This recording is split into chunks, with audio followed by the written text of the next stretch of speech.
My house has formaldehyde above the allowed limits to live in, vinyl chloride inside and outside, and we're still waiting on anything to happen. People are still getting sick. We have kids that are going through puberty issues with hormones. This is what you call a corporate sacrifice zone.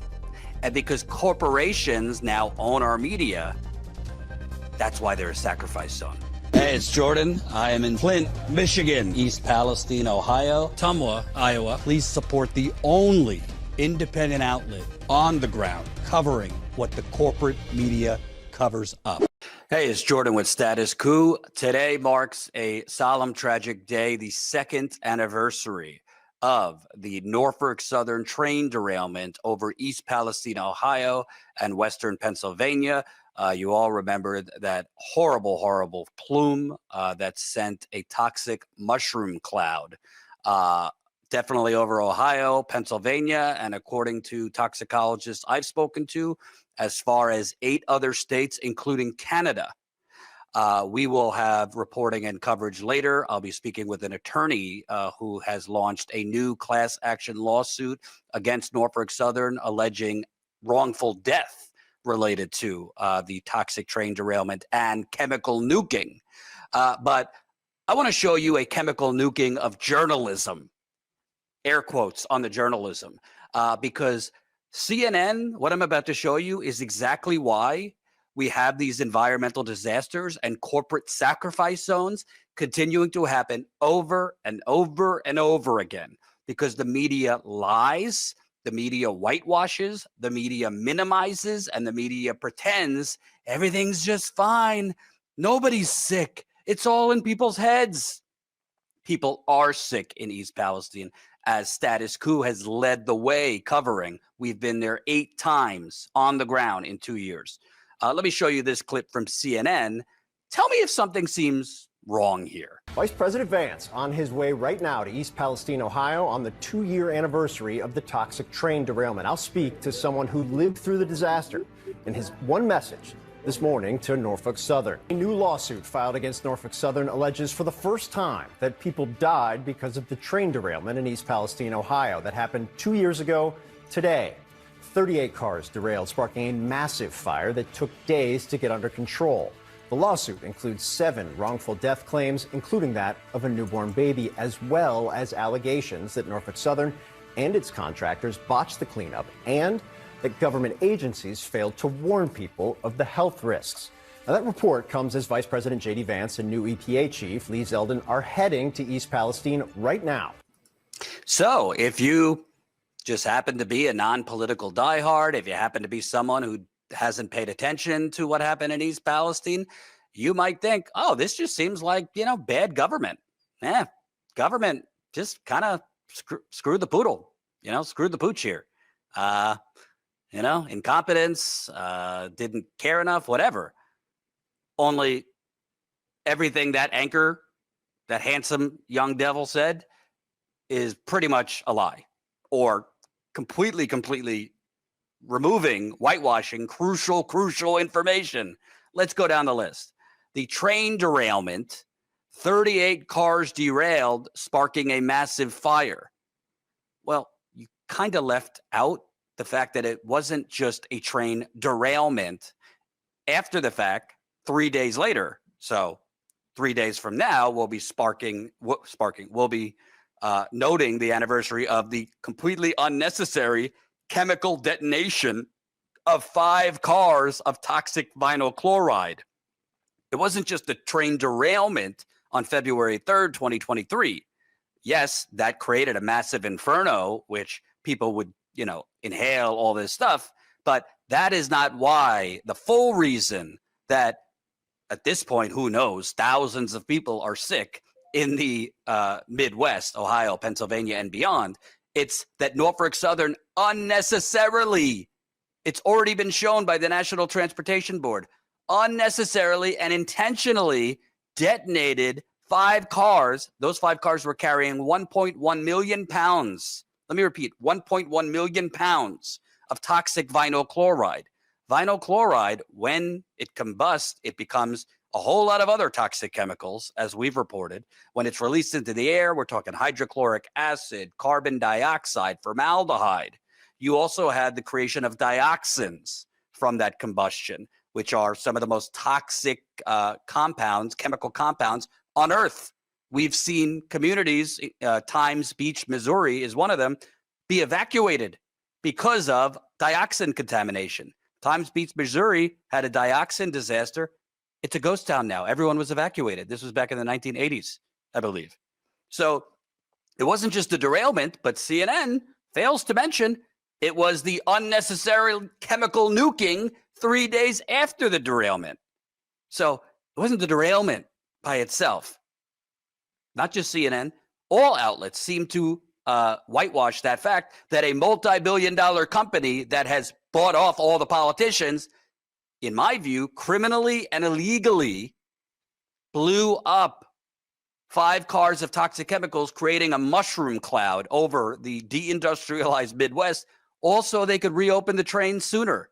And we'll have more on that later as we interview the attorney, part of this new class action lawsuit. Then he says accusations that the EPA botched the cleanup. Botched the cleanup? Again, it's the framing that it's all just, government incompetence. It's just like in Flint. Oh, this was just a tragic mistake. As I've shown you, it wasn't a tragic mistake. It was an intentional privatization scheme to make money using poor black people and poor white people as guinea pigs. You could find out more in my book, We the Poisoned, exposing the Flint water cover-up, which I released last year. It's not a botched cleanup, as we have broke over and over at Status Coup. If you're new here, we'll put some of the links in the description to our Substack pieces. The EPA didn't botch the cleanup. The EPA has repeatedly lied to the residents about what chemicals they're finding and what chemicals they're not finding. We have caught the EPA hiding from residents that they detected and dug out of the soil vinyl chloride, the same vinyl chloride that Norfolk Southern detonated unnecessarily over the community. But the EPA all along was saying, we're not finding vinyl chloride in our air testing, in our water testing, in our soil testing. So it's not that they botched the cleanup. They have covered up the contamination. Those are two different things. One is incompetence. One is malfeasance. See the difference?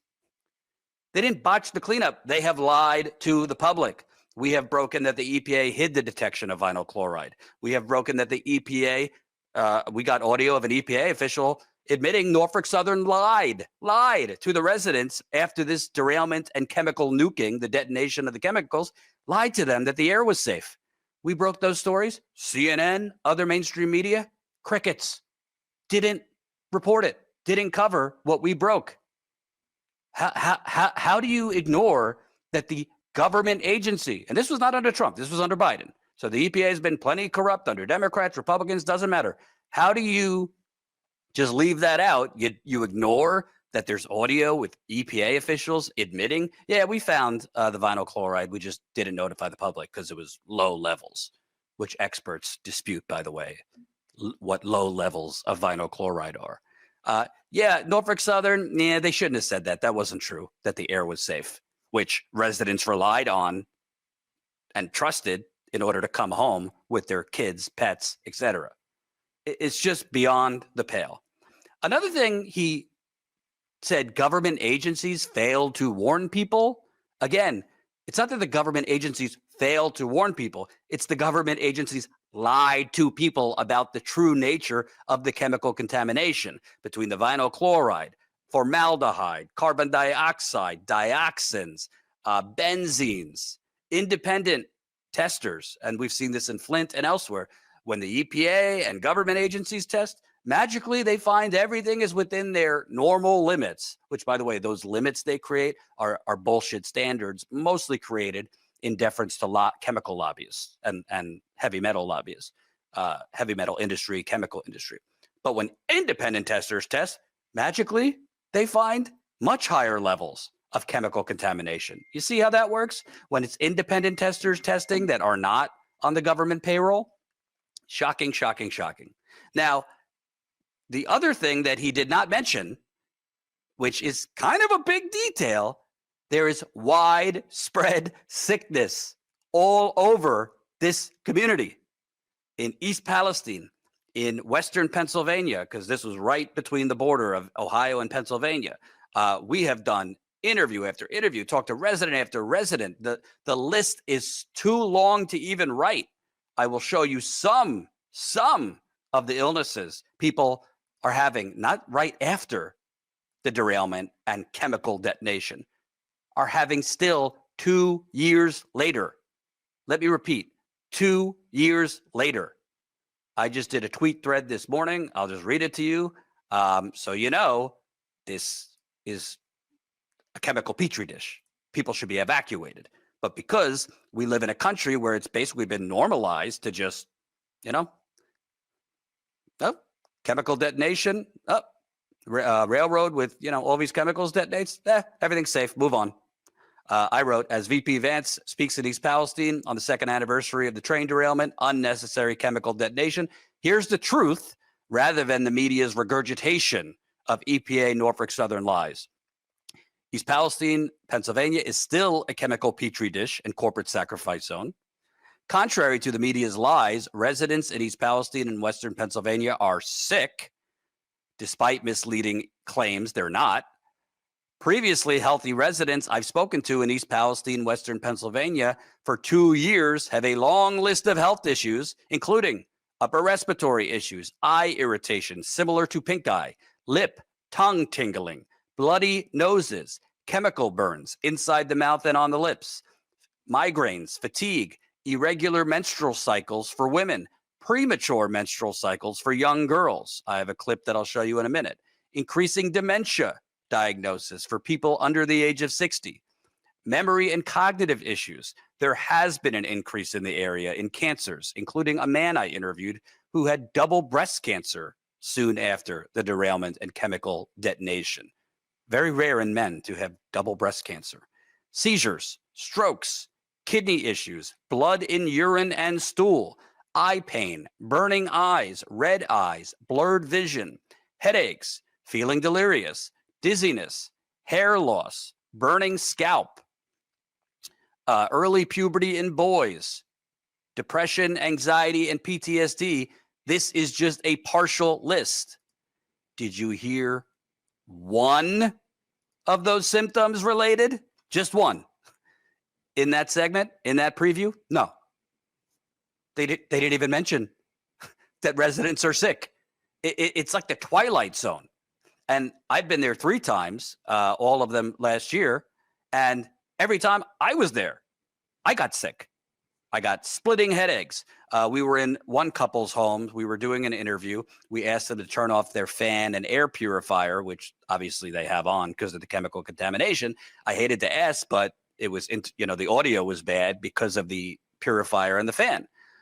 My headache, when they turned it off, went from a headache, which I don't suffer from, to like, I was feeling delirious, almost like you're drunk. And they told me we have this all the time. And other residents have told me in certain parts of town, it's that deliriousness, almost like drunk feeling. I want to show you a clip. This is just from the fall. So this is just a few months ago when I stopped by East Palestine as part of my swing state reporting tour. Listen to what residents are dealing with. This was nearly 2 years later. Do you see this on CNN or anywhere else? But still, we have to make it work with the mistakes that they did, and no one's willing to test in my home. I have to do it myself. My house has formaldehyde above the allowed limits to live in, vinyl chloride inside and outside, and we're still waiting on anything to happen. People are still getting sick. We have kids that are going through puberty issues with hormones. They're getting acne at age 6. And the puberty issues are coming years before puberty would normally start? I'm not a doctor. Keep that straight. I'm not a doctor. I've talked to people. I do know from having a family member that did go through early puberty. Now, it is very uncommon for a whole town and surrounding areas to have kids around the age 6, 7, and 8 to have hormones to produce puberty. I suffered through severe heart failure. My wife has high blood pressure. My one stepdaughter gets nosebleeds. And my 8-year-old, she's 9 now, but my 8-year-old daughter is one of the ones that Ashley was just talking about with going through puberty at 8 years old.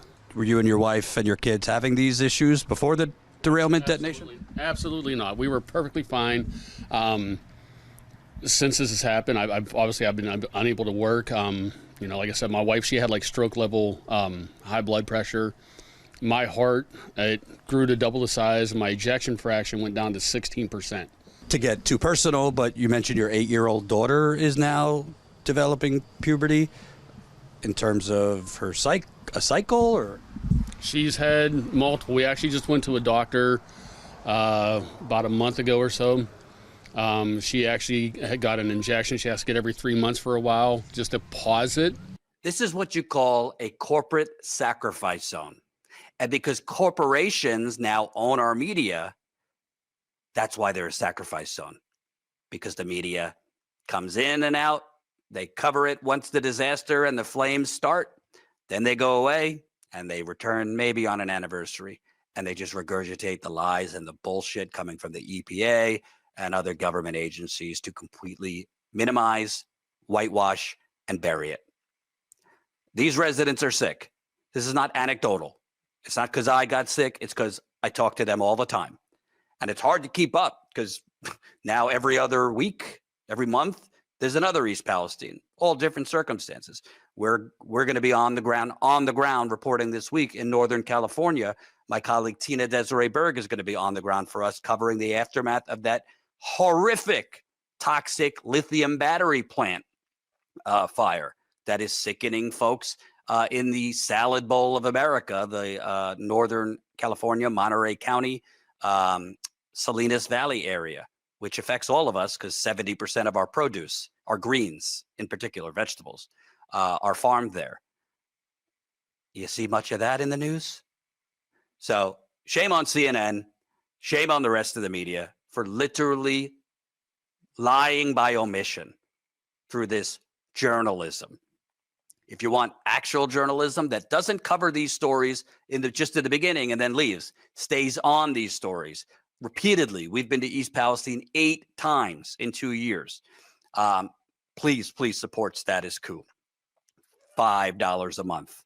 That's all I'm asking. You could support us for as low as $5 a month. That's 16 cents a day.